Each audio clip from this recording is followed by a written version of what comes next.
तो गुरु लोकी, Thor, X Men और Steve Rogers ये सब सिर्फ डिस्ट्रैक्शन हो सकते हैं, क्योंकि असली हुकुम का इक्का अब मार्वल स्टूडियोज लेकर आ चुका है। और ऑनेस्टली भाई, मुझे खुद यकीन नहीं हो रहा है इसके बारे में कि मैंने इतनी बड़ी डिटेल कैसे मिस कर दी। वैसे मुझे पता है कि तुम सब स्पाइडरमैन ब्रांड न्यू डे के लिए ऑलरेडी हाइप्ड अप हो चुके हो, लेकिन जो मैं अब बताने वाला हूँ उसके बाद एक्साइटमेंट नेक्स्ट लेवल पर चली जाएगी, क्योंकि काफी हाई चांसेस हैं कि ये मूवी उतनी ही इंपॉर्टेंट होने वाली है जितना अवेंजर्स डूम्सडे के लिए जितनी डेडपूल और वुल्वरीन थी।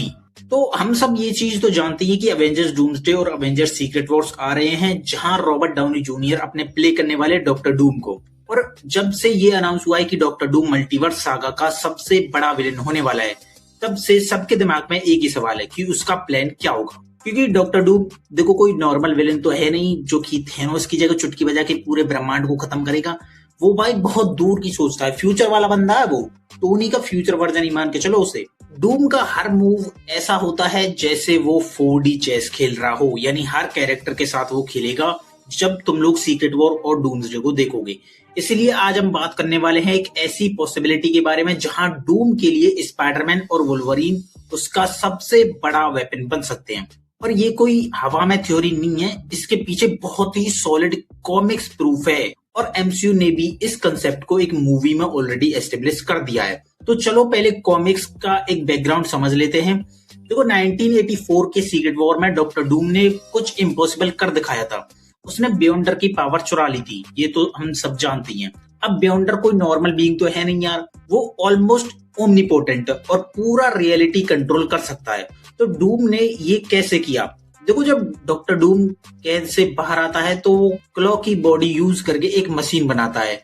उस मशीन ने पहले गैलेक्टस की कॉस्मिक एनर्जी अब्सॉर्ब की और फिर उसे एम्पलीफाइड एनर्जी से बियॉन्डर की पावर चुरा ली। लेकिन यहाँ सबसे इंपॉर्टेंट बात क्या थी? देखो डॉक्टर डूम डायरेक्टली ये एनर्जी हैंडल नहीं कर सकता था, उसे चाहिए था एक अब्जॉर्वर, एक ऐसी बॉडी जो एनर्जी को फिल्टर करे और फिर उस तक ट्रांसफर करे। इस पॉइंट को याद रखना, जो अब मैंने बोला है ये आगे इंपॉर्टेंट है। अब बात करते हैं 2015 के सीक्रेट वॉर पर।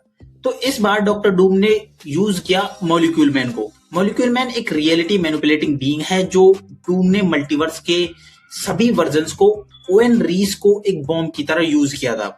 और जो लास्ट मॉलिक्यूल मैन बचा था उसने बियॉन्डर की अनलिमिटेड पावर अब्सॉर्ब कर ली और फिर डूम को ट्रांसफर कर दी। यहाँ भी सेम पैटर्न रिपीट हुआ, एक बीइंग अब्सॉर्ब करता है और दूसरा उसे रिसीव करता है। डूम को एक लिविंग कंडुइट चाहिए होता है जो डिवाइन एनर्जी को हैंडल कर सकता है बिना डिस्ट्रॉय हुए। और अब ये जो कंसेप्ट है एमसीयू में भी सबली दिखाया गया है और लोगों ने इस चीज को नोटिस नहीं किया है। तो डेडपूल एंड वुल्वरीन के एक सीन में मिस्टर पैराडॉक्स ये चीज एक्सप्लेन करता है कि टाइम रेपर की एनर्जी को डिस्ट्रीब्यूट करने पर कोई भी बीइंग डिस्ट्रॉय हो जाएगा। ये काम ना डेडपूल कर सकता था ना वुल्वरीन, अकेले अकेले नहीं कर सकते, यानी इंडिविजुअली नहीं कर सकते थे। लेकिन जब दोनों ने मिलकर एनर्जी शेयर की तो वो सर्वाइव कर गए। ये सिर्फ कूल सीन नहीं था, ये एक रूल एस्टेब्लिश कर रहा था। दो बीइंग मिलके कॉस्मिक एनर्जी शेयर करें तो वो सर्वाइव कर सकते हैं। ये चीज हम डेडपूल और वुल्वरीन में देख ही चुके हैं। उनका हीलिंग फैक्टर, जैसे कि हम जानते हैं, डेडपूल का एडेप्टिव हीलिंग फैक्टर और वुल्वरीन का एडमेंटियम स्केलेटन एक इनसेन कॉम्बो बनाता है। अब आता है अपना एंकर बीइंग कंसेप्ट। देखो एंकर बीइंग वो होते हैं जो अपने यूनिवर्स के कोर से कनेक्टेड होते हैं।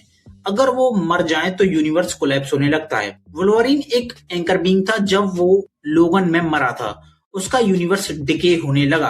अब सवाल ये आता है कि अर्थ 616 का एंकर बीइंग कौन है? देखो मेरे हिसाब से मोस्ट प्रोबेबली इसका जो एंकर बीइंग होगा वो होगा स्पाइडरमैन, क्योंकि स्पाइडरमैन नो वे होम में उसने मल्टीवर्स कोलैप्स होने से बचाया अपनी आइडेंटिटी को सैक्रिफाइस करके। और यही वो रीजन है कि डॉक्टर डूम को चाहिए स्पाइडरमैन और वुल्वरीन अपना बैटल वर्ल्ड क्रिएट करने के लिए।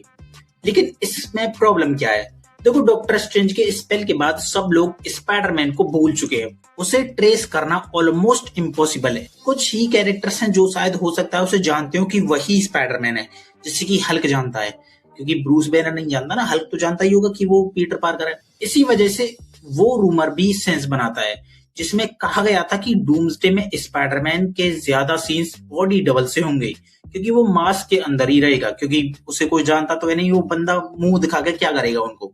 अब देखो डूम को चाहिए बियॉन्डर लेवल पावर अब्सॉर्व करना, तो उसे टैग भी चाहिए होगी। और ये टैग उसे मिलने वाली है फैंटास्टिक फोर के यूनिवर्स से, जहां हमने गैलेक्टस का शिप देखा है। लेकिन सिर्फ टैग ही इनफ नहीं है उसके लिए, उसे चाहिए एक एंकर भी जो पावर ट्रांसफर को पॉसिबल बनाए। अब डूम को टीवीए के थ्रू पता चल सकता है कि डेडपूल और वोल्वरिन ने एनर्जी शेयर की, तो वो उन्हें टारगेट करेगा, ऑब्वियस सी बात है, क्योंकि उन्होंने भाई टीवीए से ही तो टाइम रेपर की एनर्जी रोकी है। लेकिन डेडपूल शायद फिट ना बैठे, तो उसका नेक्स्ट कैंडिडेट होगा स्पाइडरमैन। अब डेडपूल को वो क्यों नहीं लगा, क्योंकि हम जानते हैं कि वो कितनी बकचोदी पेलता है, उसका तो मूड ही खराब कर देगा वो अपनी बातों से।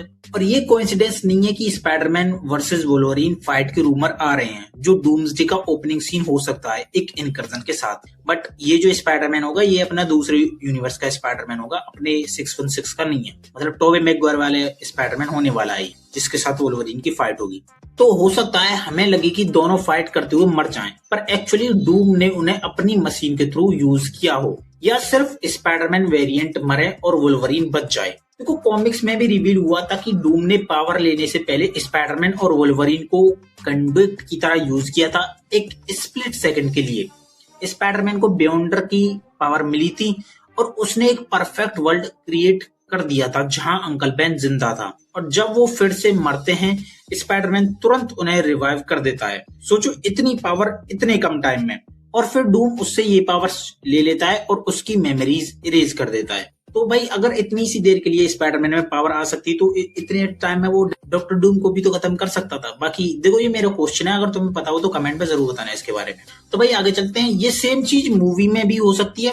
पीटर फ्यूचर का ग्लिम्स देखे, एक ऐसा फ्यूचर जहां सब ठीक हो सकता है, और अगर डॉक्टर डूम स्पाइडरमैन के थ्रू पावर ले सकता है तो वो किसी और को भी पावर दे सकता है, जैसे कि अपना स्टीव रोजर्स। तो हो सकता है कि एक पावर्ड अप स्टीव रोजर्स और उसके सामने डॉक्टर डूम, इन दोनों की बैटल हमें देखने को मिल जाए। मजा आ जाएगा इन दोनों की फाइट जब होगी। तो भाई ये थ्योरी और स्ट्रॉन्ग जब हो जाती है जब ऑस्कर में रॉबर्ट डाउनी जूनियर ने ग्रीन कलर पहना होता है, यानी जो डॉक्टर डूम का कलर है, और क्रिस एवंस ने ब्लैक, यानी अपना नोमेड सूट वाइब के साथ। तो ये हिंट हो सकता है कि स्टीव रोजर्स एज अपना कैप्टन अमेरिका नहीं बल्कि एक नए फॉर्म में हमें देखने को मिले। और अब ये जो कैरेक्टर होगा स्टीव रोजर्स का, मतलब क्रिस एवंस का, हो सकता है ये नोमेड ही हो। तो इस पूरी थ्योरी के 3 सॉलिड पिलर्स हो सकते हैं। देखो पहला है कॉस्मिक पैटर्न। देखो डॉक्टर डूम हमेशा से ही कंडक्ट को यूज करता है। दूसरा जो पिलर हो सकता है वो है एमसीयू रूल। देखो हम डेडपूल वोल्वरिन में जान ही चुके हैं कि एनर्जी शेयर हो सकती है 2 बीइंग के साथ, जो अपने हीलिंग फैक्टर के लिए काफी ज्यादा पावरफुल हों। तीसरा जो मेन पिलर है वो है एंकर बीइंग। देखो स्पाइडरमैन और वोल्वरिन का कॉस्मिक इंपोर्टेंस इस मूवी के लिए काफी ज्यादा इंपॉर्टेंट हो सकता है, क्योंकि स्पाइडरमैन हो सकता है अपना एक एंकर बीइंग। नॉर्मली हमें कोई क्लियर सेटअप मूवी में इस चीज के लिए डेमसरेव के लिए नहीं दिखाई दे रहा है, पर एंकर बीइंग और उसके साथ गैलेक्टस का शिप, तो ये सब हो सकता है ग्राउंड वर्क हमें देखने को मिले। अब बस वेट है अपने स्पाइडरमैन ब्रांड न्यू डे का, इस मूवी से हमें क्या चीज देखने को मिलती है। वो मूवी डेफिनेटली हमें कोई ना कोई क्लू देकर जाएगी डूम्सडे के लिए। तो ये चीज तुम लोग कमेंट में बताना कि क्या डॉक्टर डूम सच में वोल्वरिन और स्पाइडरमैन के हंट पर निकला है, या उसका प्लान और भी ज्यादा डेंजरस हो सकता है। कमेंट में इसके बारे में जरूर बताना, वहीं पे डिस्कस करते हैं। और बाकी ऐसे वीडियोस के लिए सब्सक्राइब कर लेना द हैरी शो। मिलते हैं अगली वीडियो में।